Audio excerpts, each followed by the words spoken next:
સ્થાનિક સ્વરાજ્યની ચૂંટણીમાં ભાજપે ભાંગફોડ કરવાની શરૂઆત કરી દીધી હોવાનો આરોપ લગાવ્યો છે જામનગર કોંગ્રેસ નેતા વિક્રમ માડમે। એબીપી અસ્મિતા સાથે વાત કરતા વિક્રમ માડમે ભાજપ પર શાબ્દિક પ્રહાર કરતા કહ્યું કે ભાણવડ નગરપાલિકામાં માત્ર 24,000 મતદારો છે, ત્યાં પણ ભાજપની પાસે કોર્પોરેટર માટે કોઈ લાયક ઉમેદવાર નથી, એટલે જ કોંગ્રેસના સભ્યોને તોડવા ભાજપે ઓપરેશન શરૂ કર્યું છે। એટલું જ નહીં, તમામ નીતિઓ અપનાવી અને ભાજપે ભાણવડ નગરપાલિકાના દેવજી નકુમ, સુભાષ કાણજારિયા, હિતેશ જોશી અને ગુલામ જેઠવા પોતાની તરફ કર્યા છે।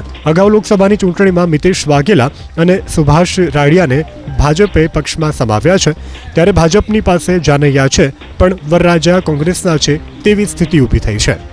ભારતીય જનતા પાર્ટી પાસે જાનૈયાઓ છે, વરાજો તો હંમેશા કોંગ્રેસનો હોય, ઘોડા ઉપર તો કોંગ્રેસનો વરાજો બેસે, આને તો જાનમાં જ જોડાવાનું, ગીતડા જ ગાવાના। ભારતીય જનતા પાર્ટીનો કાર્યકર ત્યાં તો બોલી શકતો નથી, પણ મને ઘણીવાર કહે છે, નિખાલસ સ્વભાવ છે કે વિક્રમભાઈ અમારી હાલત તો જુઓ, અમને 1000 મતની અંદર પણ લડવાની તક અમારી પાર્ટી નથી આપી શકતી। વિક્રમ માડમના આ જ આરોપોનો ભાજપ પ્રદેશ પ્રવક્તા ડોક્ટર યજ્ઞેશ દવેએ જવાબ આપ્યો। યજ્ઞેશ દવેએ ભાજપની ચિંતા કર્યા વગર કોંગ્રેસની ચિંતા કરવાની સલાહ આપી, સાથે જ આખરે શા માટે કોંગ્રેસના ઉમેદવારો ભાજપમાં જોડાઈ રહ્યા છે તેના પર મંથન કરવાનું કહ્યું।